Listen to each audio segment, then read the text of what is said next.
Baking bread. Farm way.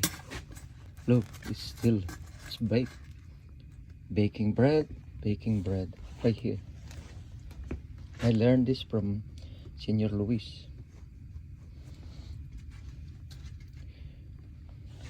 And then this is the embutido that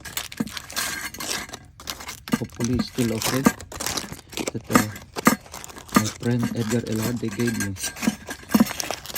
This will be the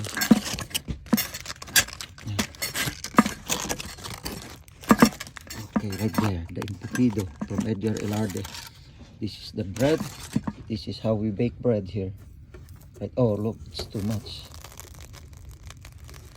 Oh. Okay, breakfast is served.